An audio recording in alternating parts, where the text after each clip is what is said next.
Tendo sido aclamado pela multidão, Jesus entrou no templo em Jerusalém e observou tudo. Mas como já era tarde, saiu para Betânia com os 12. No dia seguinte, quando saíam de Betânia, Jesus teve fome. De longe ele viu uma figueira coberta de folhas e foi até lá ver se encontrava algum fruto. Quando chegou perto, encontrou somente folhas, pois não era tempo de figos. Então Jesus disse à figueira: que ninguém mais coma de teus frutos. E os discípulos escutaram o que ele disse. Chegaram a Jerusalém. Jesus entrou no templo e começou a expulsar os que vendiam e os que compravam no templo. Derrubou as mesas dos cambistas e as cadeiras dos vendedores de pombas. Ele não deixava ninguém carregar nada através do templo. E ensinava o povo dizendo: não está escrito, minha casa será chamada casa de oração para todos os povos? No entanto, vós fizestes dela uma toca de ladrões. Os sumos sacerdotes e os mestres da lei ouviram isso e começaram a procurar uma maneira de o matar. Mas tinham medo de Jesus porque a multidão estava maravilhada com o ensinamento dele. Ao entardecer, Jesus e os discípulos saíram da cidade. Na manhã seguinte, quando passavam, Jesus e os discípulos viram que a figueira tinha secado até a raiz. Pedro lembrou-se e disse a Jesus: olha, mestre, a figueira que amaldiçoaste secou. Jesus lhes disse: tende fé em Deus. Em verdade vos digo, se alguém disser a esta montanha: levanta-te e atira-te ao mar, e não duvidar no seu coração, mas acreditar que isso vai acontecer, assim acontecerá.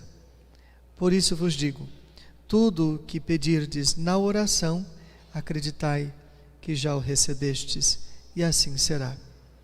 Quando tiverdes rezando, perdoai tudo o que tiverdes contra alguém, para que vosso Pai que está nos céus também perdoe os vossos pecados. Palavra da salvação. Glória a vós, Senhor. Meus irmãos e irmãs, o trecho do Evangelho desta noite nos traz muitas sugestões de reflexão. Farei uma reflexão telegráfica para que possamos sair daqui meditando um pouco. Os que entendem de figueira vão concordar comigo que quando a figueira fica cheia de folhas é porque ela vai dar frutos. Eu acho que concordaram com o padre. Quando uma figueira fica cheia de folhas, ela vai dar frutos. A atitude de Jesus não foi uma atitude maléfica, foi uma atitude de advertência. Ele tinha fome, foi até a figueira que estava cheia de folhas, mas não estava repleta de frutos. No fundo, qual que foi a atitude de Jesus? De exclamar: mas espera aí, se está cheia de folha, então por que não tem fruto? Que propaganda enganosa é essa? Que está cheia de folhas, mas não tem frutos. Olhem além da letra. Não fiquem presos à letra. Olhem para além da letra. Jesus está reclamando de todos os cristãos que ofertam propaganda enganosa. A figueira está cheia de folhas, mas não tem frutos. Será que Jesus não está querendo nessa cena dizer dos cristãos que se dizem cristãos, mas não têm uma vida coerente? Será que Ele não está querendo chamar nossa atenção para aqueles que dizem que vão ajudar nosso Senhor, mas no fundo, não agem, não saem do lugar, não dão frutos? Por que tanta propaganda enganosa? Quando Jesus fala da fome, reclama da fome, Ele está aguçando aqueles que têm a responsabilidade de repartir o amor, a vida. E de repente Ele se aproxima da figueira, é o sinal de cada um de nós, sem frutos, cheio de folhas, cheios de propostas, cheios de discurso, cheios de promessas, mas nada de frutos. Nosso Senhor está pedindo que fujamos da propaganda enganosa. Paremos de fazer da nossa vida uma propaganda enganosa. Que a nossa vida tenha coerência com a vida que nós escolhemos ter, que é a vida cristã.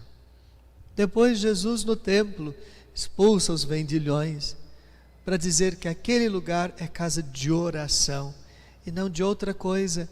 Quando a nossa prioridade não é Deus, tudo rouba o seu lugar. Quando nossa prioridade não é a vida em Deus, a intimidade com Deus, tudo rouba o seu lugar. A atitude de Jesus de expulsar os vendilhões do templo é para dizer que naquele lugar a prioridade era a intimidade com Deus, era de se manter íntimo de Deus. E a vida de oração é o caminho mais eficiente para se manter íntimo de Deus, na vida em Deus, na vida com Deus. Que essas duas imagens nos ajudem a refletir um pouco nesta pausa que fazemos nesta noite para nos alimentar da palavra e da Eucaristia. E que possamos sair daqui não sendo uma propaganda enganosa e não fazendo outra coisa senão priorizar Deus no centro de nossas vidas. Amém.